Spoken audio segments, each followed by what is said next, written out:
What's up? I'm Kurtis. I travel around the world and I've discovered some really fascinating stories that I want to share here.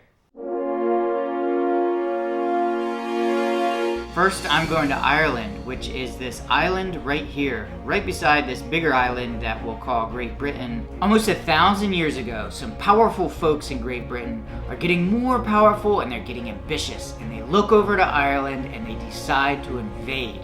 So they launch a big invasion, they put their armies in ships, they sail over, they take over parts of the island, and they build a big, strong castle, stronger than anything the Irish had ever seen.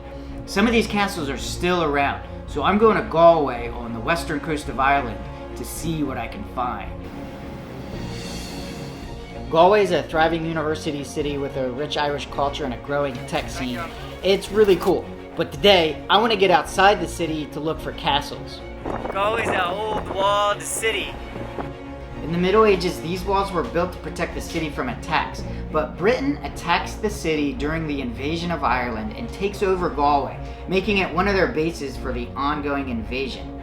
Then the British start building their castles further inland, cementing their hold. I'm driving to an old British castle in the area north of Galway called Connemara.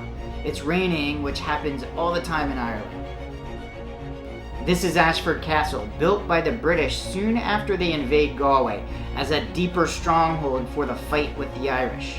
Well, it's been turned into a hotel now. It's a very upscale hotel, but it's like really got that kind of medieval quaint castle feel to it. Back in the car, I'm driving deeper into Connemara to Ashford Castle, built by the Irish to use as a base for their fight with the invading British.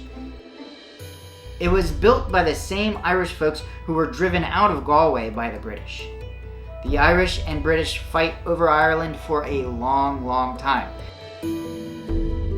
I want to drive further into Connemara to see more castles. We're looking for the Clifton Castle, which is down here. We can't drive, so we're gonna walk.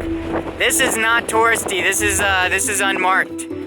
There's no sign from the road, but I'm following a pin I have in Google Maps down a dirt road to try to find the castle.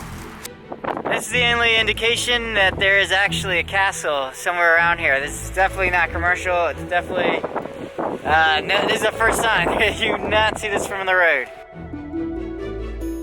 We found the castle. It's obviously abandoned. There are a lot of castles in Europe that I call fake castles because they weren't used for actual fighting. They're too new. But lots of them are still kept in great condition and are still really pretty. Clifton Castle is one of the fake ones. It was built by a wealthy man with English roots in the 19th century, which isn't that long ago. It was a fancy house for his family. This castle didn't make the cut for preservation, but at least it's fun to explore, and it is still part of Ireland's story. So, after years and years of fighting with the British, Ireland finally becomes its own independent country in 1949. However, Britain still has part of the island. Northern Ireland is part of the United Kingdom. It's been really cool exploring these castles in Ireland with you guys. If you want to see more of my videos, just click subscribe.